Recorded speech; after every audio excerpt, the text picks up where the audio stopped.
My name is Doris SOLARIN. I am a full-blooded Nigerian resident in South Africa. I've been in South Africa for over 14 years. I'm an entrepreneur. By profession, I am an industrial psychologist and I'm also a designer and into business.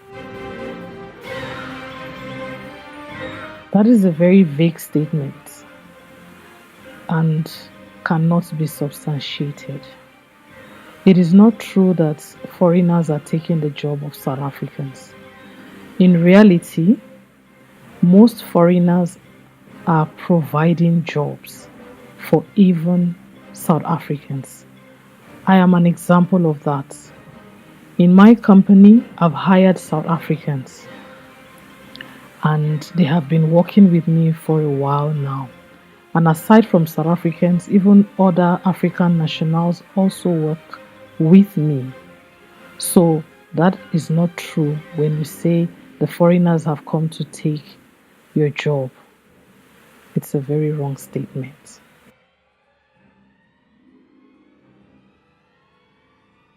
My presence here in South Africa for the past 14 years have given opportunity to quite a number of South Africans who have worked with me.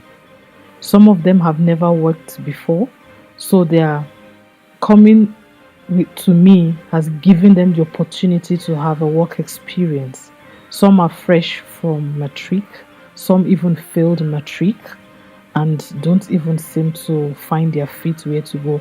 Others have worked elsewhere and maybe their jobs finished on contracts and they are left jobless. So they come and apply, sit for interview, and when they go through the recruitment process, we hire them and they've worked. So I've got quite a number of them who have passed through the company as we grew.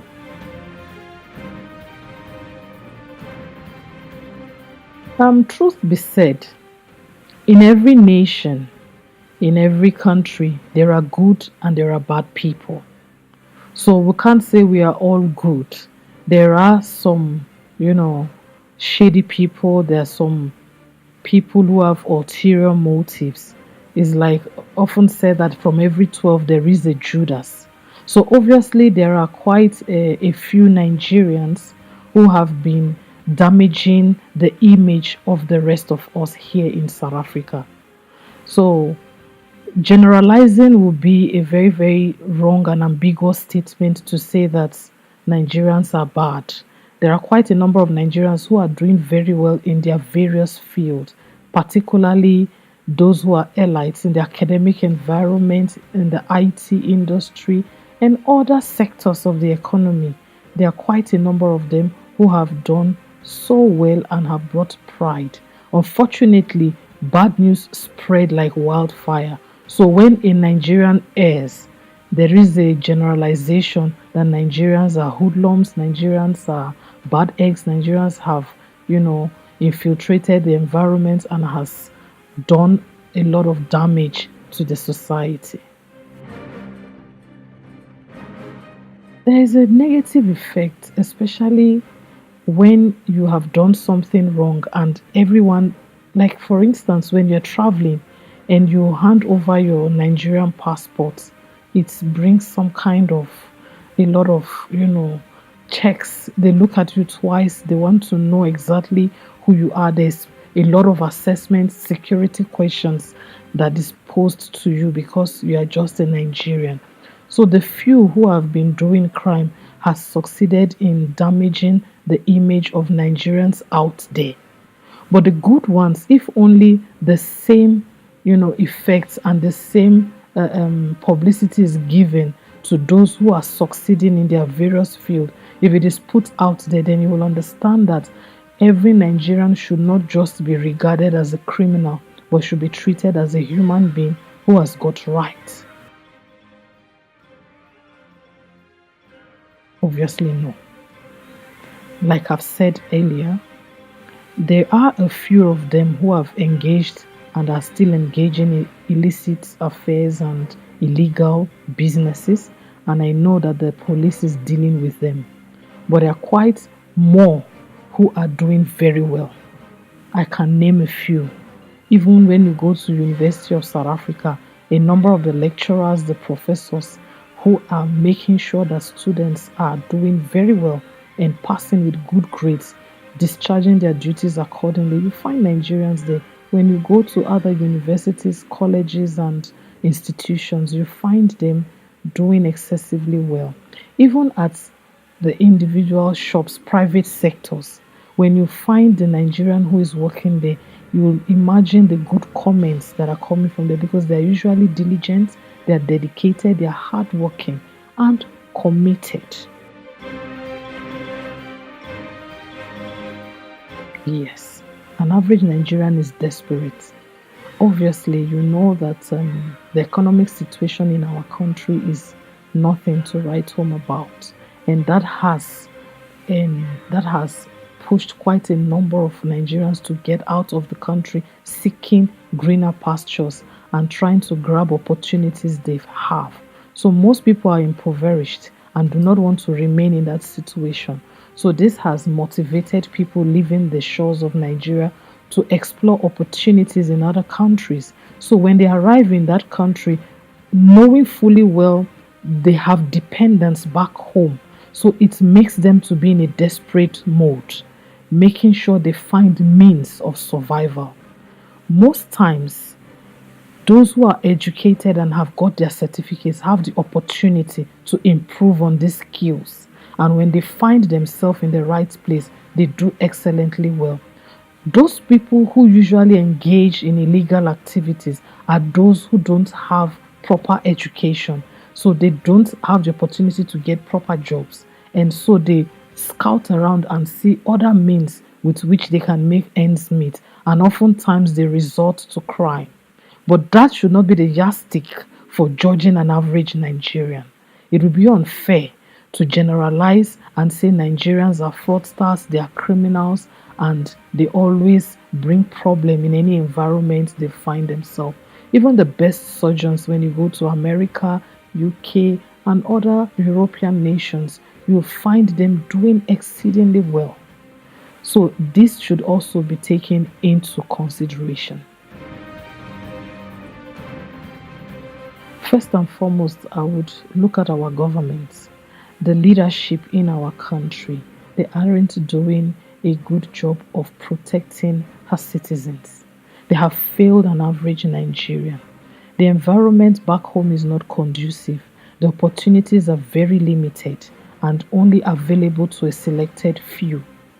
So when a Nigerian is hurt or even killed or anything goes wrong out there, you don't see the government standing up for such a citizen. Unlike you have the South Africans, even the American citizens, wherever any of their citizen is found in any part of the world, they make sure they take up the responsibility to look after that citizen. Our government has failed us. Secondly is the media. The media do not seem to promote the goodness that is happening or the skills that our Nigerians have acquired and they are using it to prosper out there. Rather, the media focus on the bad news, the negativities, those selected few criminals who are doing a lot of damage to our image out there. So there is need for the media to go and search for the successful Nigerians who are contributing to the economy of other nations, who are doing very well, who have succeeded in various areas. They need to talk about them. They need to sell those people out there so that they can know that an average Nigerian is an asset rather than a liability. No. Being an entrepreneur, it requires one who can take risk, someone who is ready to face uncertainties. So it takes someone who has got a large heart. Those people who rely on 9 to 5 jobs are people who don't want to take on any form of risk, because if anything happens to the company or the business, they just simply take their bag and walk away. But an entrepreneur would stand to face any risk that come along the way. And so, as an entrepreneur, there are certain flexibilities that you have, but it does not suggest the wrong impression that an average South African is having concerning a Nigerian. A Nigerian, naturally, based on the environment we find ourselves, is groomed to be an entrepreneur because you need to develop your survival skills. So, out of nothing, you need to create something so that you can have some form of income.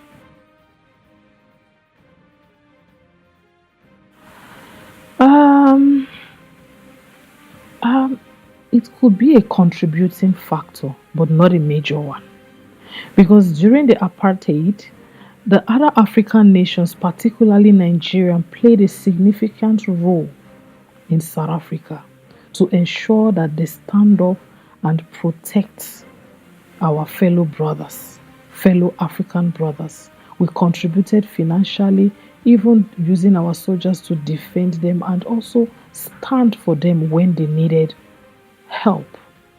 So the apartheid couldn't have been the reason why they are fighting. Unfortunately, our African brothers and sisters here are really misunderstanding and misinterpreting the fact that we are truly not the enemies here. We are their family.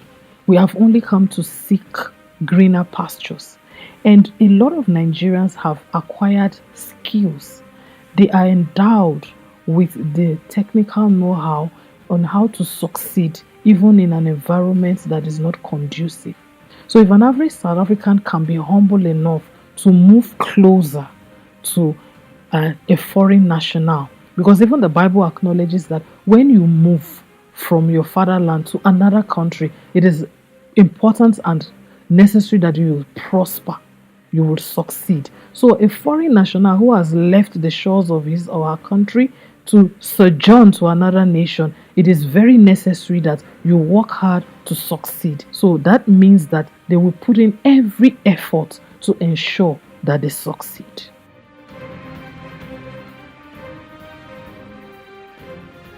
An average Nigerian on the street sometimes poses a danger.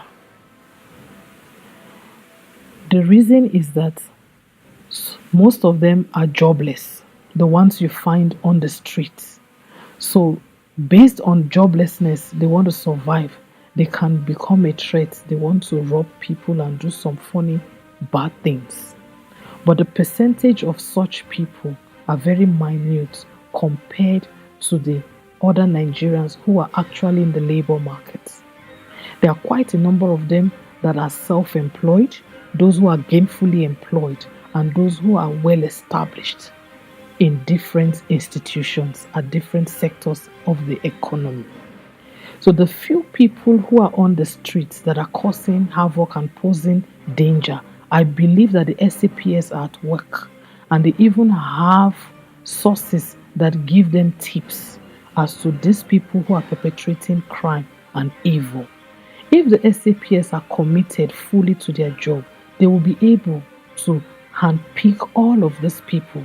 Then it will be very easy for them to clean up the streets and restore the dignity and ensure that there is safety for every citizen, whether foreign national or a bona fide South African. So at the end of the day, for peace to reign, it is important that you don't judge people according to their nationality, but according to their personality, who they represent. When an individual commits a crime, he should face the law. There shouldn't be any form of favoritism. Rather, he should be brought to book. When a criminal is being punished, it will serve as a deterrent to others that a crime, you will have to serve the consequence.